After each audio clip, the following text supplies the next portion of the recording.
किसान संगठनों और सरकार के बीच भले ही बातचीत का दौर थम गया हो, लेकिन सरकार की कोशिश और किसानों के अड़ंगों ने साफ कर दिया है कि कौन कितना सही और कौन कितना गलत है। 2 महीने से ज्यादा वक्त से चल रहे इस गतिरोध को दूर करने के लिए आपसी विश्वास की ज्यादा जरूरत है। किसानों को सरकार की मंशा ठीक नहीं लग रही, लेकिन जब सरकार नए कृषि कानूनों को कुछ वक्त के लिए स्थगित रखने को तैयार है, तब इसे रद्द करने की मांग पर अड़ जाना कहां तक सही है। यह वही सरकार है जो किसानों की आय दोगुनी करने के लक्ष्य पर काम कर रही है। यह वही सरकार है जो पिछले तमाम विरोधों के बाद भी कुछ कानून लागू करने के फैसले पर अड़िग रही। अब वही सरकार किसानों के जिद के आगे इसे स्थगित करने का प्रस्ताव दे रही है। जाहिर है सरकार की मंशा में खोट नहीं है।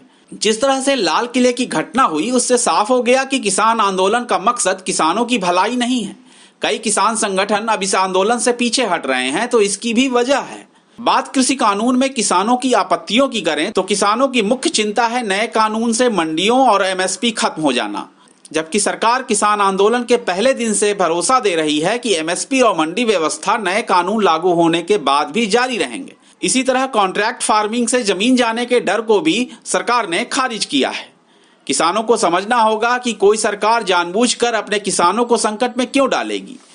निश्चित रूप से यह भ्रम सरकार विरोधियों द्वारा फैलाया जा रहा है और इस बात को किसानों को समझना होगा और धैर्यपूर्वक सरकार के साथ सारे मसले बातचीत के टेबल पर बैठकर सुलझाने होंगे। सरकार को भी चाहिए कि वह लिखित आश्वासन देकर किसानों की शंकाओं को दूर करे। हालांकि नए कानून को कुछ वक्त तक स्थगित रखने का प्रस्ताव अच्छा है, लेकिन सरकार नए विकल्पों पर भी विचार करे, जिससे कृषि सुधार का उसका मकसद भी पूरा हो जाए और अन्नदाता संतुष्ट होकर अपने घर की ओर जा सके। किसानों को भी इस मसले को हार जीत से न जोड़कर बातचीत से सुलझाने की कोशिश करनी चाहिए, नहीं तो आंदोलन की आड़ में लाल किले जैसी घटनाएं होंगी और किसान ठगा सा देखता रहेगा।